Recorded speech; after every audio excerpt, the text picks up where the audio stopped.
सभी को नमस्कार। Welcome back to my YouTube channel.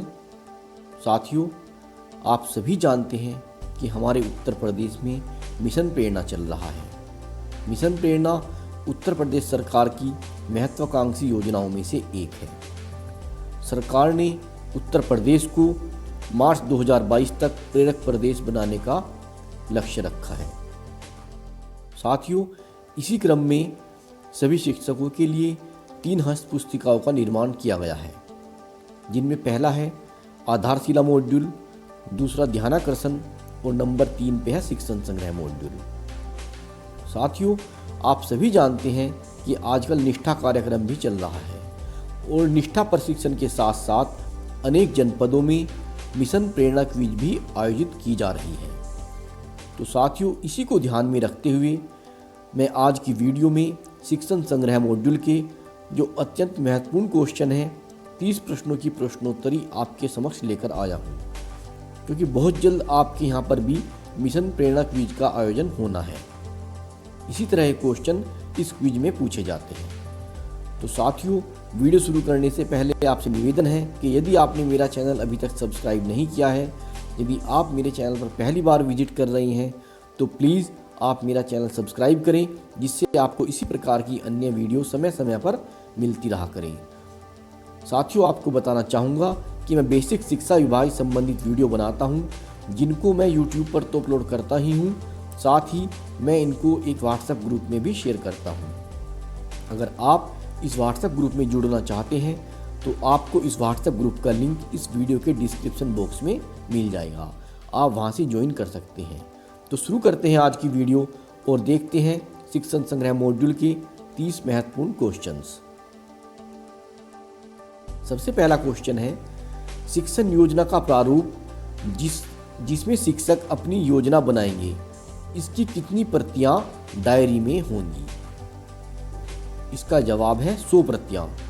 साथियों, शिक्षण योजना में जिस शिक्षक डायरी का वर्णन है, उसमें हमें अपनी शिक्षण योजना भी बनानी है और उसमें हमें 100 प्रतियां मिलेंगी इसमें। नेक्स्ट क्वेश्चन है, आवश्यकता अनुसार विभिन्न सूचनाओं को अंकित करने के लिए शिक्षक डायरी में कितने रिक्त पेज होंगे? इसका जवाब है 10 पेज। साथियों, इसी प्रकार के क्वेश्चन मिशन प्रेरणा क्विज में पूछे जाते हैं और ये कई जनपदों में पूछे भी जा चुके हैं। तो ये मैंने नोट्स बनाए हैं और मैं आपके सामने लेकर आया हूँ, क्योंकि मैं भी तैयारी कर रहा हूँ, तो साथ साथ आपकी तैयारी भी हो जाएगी। अगला क्वेश्चन है, प्रारंभिक स्तर पर कक्षा 1 से 8 तक हिंदी, गणित, विज्ञान, सामाजिक विज्ञान, अंग्रेजी जैसे प्रमुख विषयों के सीखने संबंधी परिणामों को किसने विकसित किया है? इसका जवाब है NCERT दिल्ली। अगला प्रश्न, प्रधान अध्यापक प्रति सप्ताह कितने बच्चों की प्रगति की जांच कर सुनिश्चित करेंगे कि उक्त तालिका में बच्चों की प्रगति सही रूप से दर्ज की जा रही है? इसका जवाब है 10 बच्चों की। नेक्स्ट क्वेश्चन, विषयवार शिक्षण योजनाओं के उदाहरण किस परिशिष्ट में दिए गए हैं? जवाब है परिशिष्ट नंबर 2। नेक्स्ट क्वेश्चन, कक्षा 3 में मौखिक और लिखित कार्य का प्रतिशत कितना कितना होना चाहिए?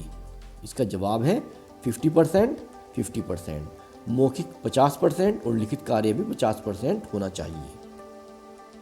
नेक्स्ट क्वेश्चन, कक्षा 2 में बोलना, पढ़ना, लिखना के लिए प्रतिदिन क्रमशः कितना कितना समय दिया जाना चाहिए? तो इस प्रश्न का जवाब है कक्षा 2 में बोलने के लिए 2 घंटा, पढ़ने के लिए भी 2 घंटा और लिखने के लिए क्रमशः 1 घंटा देना चाहिए।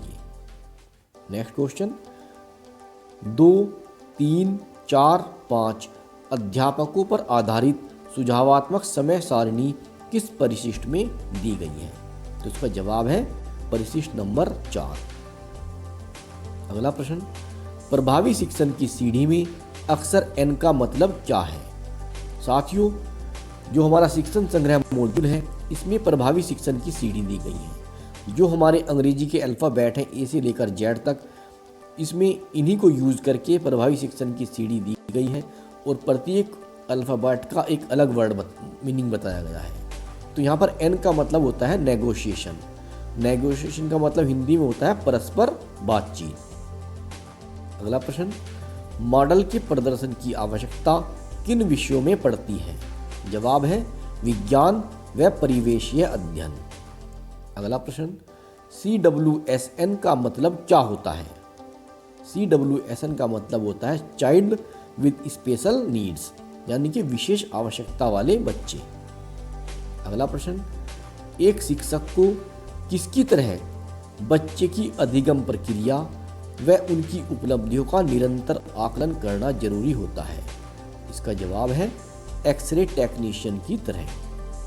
साथियों, जब ये क्वेश्चन एग्जाम में आते हैं तो वहाँ पर विकल्प के रूप में आते हैं, तो मैंने इनका केवल एक ही उत्तर लिखा है जो सही है। अगला सवाल है, मैं कल से नहीं आज से ही अपने शिक्षण कार्य को बाल केंद्रित बनाऊंगा, यह कथन किसको आत्मसात करना चाहिए? इसे मैंने चारों विकल्प दिए हैं। इस तरह से आता है, पहला विकल्प है अभिभावकों को, दूसरा है विद्यार्थियों को, तीसरा विकल्प प्रशासन को और नंबर 4 पे है शिक्षकों को। तो सही जवाब है शिक्षकों को। अगला प्रश्न, शिक्षण योजना के कितने प्रमुख बिंदु दिए गए हैं? तो साथियों, शिक्षण योजना के प्रमुख बिंदु हैं 6। अगला प्रश्न, यहाँ पर एक खाली स्थान दिया गया है, अच्छे की पहचान करे योजना का निर्माण। खाली स्थान पर क्या आएगा? यहाँ पर शिक्षक आएगा। अच्छे शिक्षक की पहचान करे शिक्षण योजना का निर्माण। अगला प्रश्न, शिक्षक डायरी में मुख्यतः कितने भाग होंगे? इस प्रश्न का जवाब है शिक्षक डायरी में 5 भाग होंगे। अगला प्रश्न, शिक्षक डायरी में शिक्षक द्वारा किए गए शिक्षण कार्यों का संक्षिप्त साप्ताहिक विवरण के लिए कितनी प्रतियां होंगी? इसका जवाब है 50 प्रतियां। नेक्स्ट क्वेश्चन, शिक्षण संग्रह मॉड्यूल में कुल कितने भाग हैं? जवाब है शिक्षण संग्रह मॉड्यूल में कुल मिलाकर 6 भाग हैं। ये प्रश्न अक्सर पूछा जाता है। अगला सवाल, शिक्षण संग्रह की गतिविधियों का अनुश्रवण कौन करेगा? इसका जवाब है ARP, खंड शिक्षा अधिकारी और जिला स्तर पर गठित टास्क फोर्स शिक्षण संग्रह गतिविधियों का अनुश्रवण करेंगे। अगला प्रश्न, नियमित रूप से निर्धारित लक्ष्य के अनुरूप सहयोगात्मक परीक्षण कौन करेगा? जवाब है खंड शिक्षा अधिकारी। अगला प्रश्न, किसके द्वारा अपने क्षेत्र में शिक्षकों एवं प्रधान अध्यापकों के समूह बनाकर मोबाइल फोन पर शैक्षिक नवाचारों व शिक्षण संग्रह की गतिविधियों का अनुश्रवण किया जाएगा? जवाब है खंड शिक्षा अधिकारी। अगला प्रश्न, प्रत्येक सोमवार को शिक्षकों की बैठक करने और बच्चों की शैक्षिक प्रगति समप्राप्ति स्तर में सुधार का आंतरिक मूल्यांकन करने का अधिकार किसको दिया गया है? जवाब है प्रधान अध्यापकों को। अगला प्रश्न, अभिभावकों SMC के सदस्यों की मासिक बैठक और उनके स्कूल आने पर लर्निंग आउटकम की स्थिति से अवगत कराने का कार्य किसे सौंपा गया है? जवाब है प्रधान अध्यापकों को। अगला प्रश्न, प्रभावी शिक्षण की सीढ़ी को किसके द्वारा प्रदर्शित किया गया है? प्रभावी शिक्षण की सीढ़ी को अंग्रेजी वर्णमाला के अक्षरों के द्वारा प्रदर्शित किया गया है। अगला सवाल, प्रभावी शिक्षण की सीढ़ी में कितने पायदान हैं? जवाब है 26। प्रभावी शिक्षण की सीढ़ी में 26 पायदान हैं, क्योंकि अंग्रेजी वर्णमाला में 26 अल्फ़ाबेट है, तो इसलिए इसमें भी 26 पायदान हैं। ये बहुत इंटरेस्टिंग है, मैंने इसकी भी एक वीडियो बनाई है प्रभावी शिक्षण की सीढ़ी के नाम से ही। अगला प्रश्न देखते हैं, बाल संसद का गठन मॉड्यूल के किस भाग में दिया गया है? जवाब है भाग 3।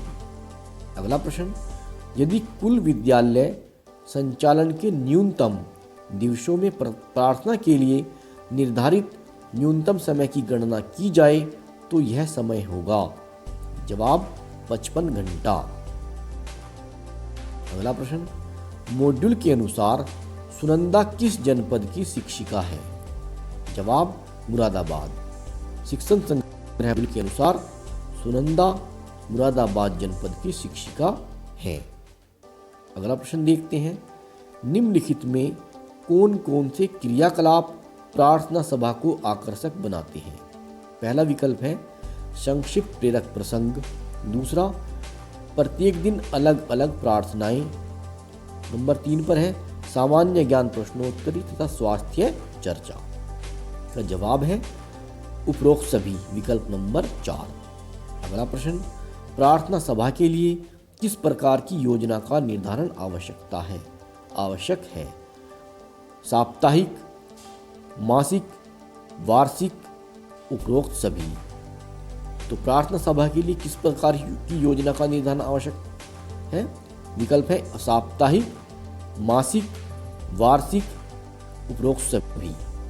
तो इसका जवाब है साप्ताहिक। तो साथियों, इस वीडियो में इतना ही। मिलते हैं आपसे बहुत जल्द अगली वीडियो में। अगर आपको वीडियो पसंद आई हो तो इसे आप लाइक करें, अपने अन्य साथियों में भी शेयर करें। तो मिलते हैं आपसे बहुत जल्द अगली वीडियो में। तब तक के लिए नमस्कार। आपका दिन शुभ हो।